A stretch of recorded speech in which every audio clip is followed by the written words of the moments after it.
think the biggest reason why mentoring is important, particularly for us, is because we don't spend enough time in personal development. I have not had a mentor for the longest time. I learned a lot from reading, I learned a lot from observing people, I learned a lot from just watching videos, whether it's TED or interviews and so on. And there is no individual per se that I look up to traits in individuals. And I imbibe them in whichever way I can. And what I figured is people don't do this as much. And it's unfortunate, but they don't. They are better off having an hour spent on Game of Thrones than in watching a TED video. No offense meant, but it doesn't serve a purpose.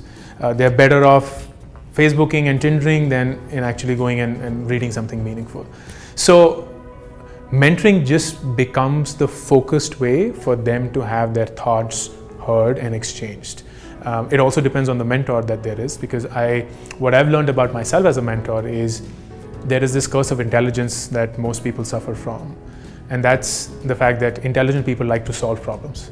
That's intuitive for them. They feel it's almost offensive if they don't come with a problem and they don't solve it. But a mentor is never solving a problem.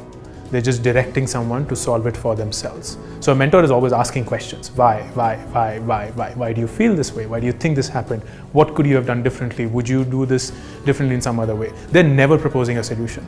That's the worst way to mentor. And most people in India, when they think of mentoring, there's like problem aai, solution de diya, job done, I'm a great mentor. That's the worst mentorship ever, because you didn't even tell them what to do the next time around. They're now dependent on you even further.